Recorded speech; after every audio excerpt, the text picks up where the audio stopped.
நீ முறைச்சா நான் பாட்டு நிறுத்திடுவேனா? உன் ரூல்ஸ் எல்லாம் உன் வீட்டோட நிறுத்திக்க. இது ஏன் வீடு, இது ஏன் மாப்பு, இது ஏன் பாட்டு. இப்படிதான் நான் ஆட்டம் போடுவேன், இப்படிதான் நான் வேலையும் செய்வேன். இன்னும் சத்தமா கூட வெடிக்கட சூடு. ஆஹா, நெய் போட்ட தோசை மூக்க தொலைக்குதே. யார் வீட்டுல சொல்றாங்கன்னு தெரியலையே. ஒரு வேலை எதிர் வீட்டுல இருக்குமோ? கண்மணி, என்னம்மா இந்த தோசை? என்னம்மா, நான் கேட்கவே இல்லையே. நீ கேட்கலன்னா உனக்கு எப்ப கொடுக்கணும்னு எனக்கு தெரியாதா? என் நேரமும் உழைச்சிக்கிட்டே இருக்க. நீ நேரத்தோட சாப்பிட வேண்டாம்.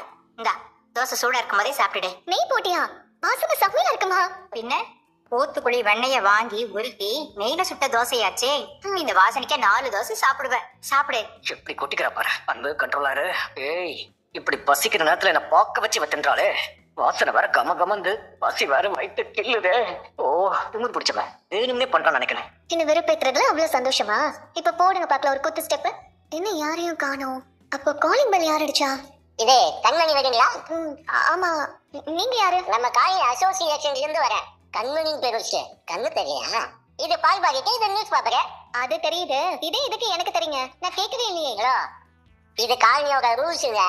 நீங்க கேட்கலனாலும் கொடுக்க வேண்டியது அசோசியேஷன் கடமைங்க. இந்த கீரை ஒவ்வொரு வீட்டுக்கும் நாங்க தான் கொடுப்போம். நீங்க கொடுப்பீங்க, ஆனா இதுக்கு யாரு காசு கொடுக்குறது? அது ஒண்ணு பிரச்சனை இல்லைங்க. அது இப்பவே கொடுக்க வேண்டிய அவசியம் இல்லைங்க. மாசம் 5ஆம் தேதி ஆனா அசோசியேஷன் பில்லு காலையில 10 மணி ஆனா உங்க போனுக்கு தாங்க வந்துடும். அன்னைக்கு சாயந்தரம் 5 மணிக்குள்ள நீங்க பணம் கட்டினா போதும். அதை நான் வாங்கினா தானே பணம் கட்டணும்.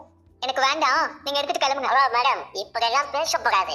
இது அசோசியேஷன் ரூல்ஸ். உங்க ரூல்ஸ் எல்லாம் எனக்கு அப்படியே ஆகாது. கிளம்புங்க. கண்மணி வாங்கிட்டம்மா. மா, நீ வேற தேவையில்லாததெல்லாம் நம்ம தலையில கட்டுவாங்க. எதுக்கு நம்ம வாங்கணும்? காசை நம்ம மறுபடியும் காய்க்கிட்டு. கண்மணி, அசோசியேஷன் ரூல்ஸ்னா ஜீவா தம்பியோட ஏற்பாடாதாம இருக்கும். நீ ஏன் எதுக்கெல்லாம் கேள்வி கேட்டுட்டு இருக்க? வாங்கிக்க. இது நியாயமான பேச்சு. கதவை தட்டினாங்க, ஆளை காணோம். இங்க எங்க? நான் ஆர்டர் பண்ணலையே. பக்கத்து வீட்டுல யாராவது பண்ணிருப்பாங்க, அங்க போய் கேட்டு பாருங்க. ஹலோ, நீங்க தானே அன்பு செல்வன்? ஆமா. அப்போ இது உங்களுக்கு தான். புடிங்க. புடிங்கண்ணா. வாங்கிக்கங்க சார். ஏங்க விளையாடுறீங்களா? முதல்ல யார் நீங்க? நான் அதெல்லாம் கேட்கவே இல்லையே. என்னமோ திடீர்னு வந்து பால் பேப்பர்லாம் கொடுத்து வாங்கிக்கோங்கன்னா என்ன அர்த்தம்?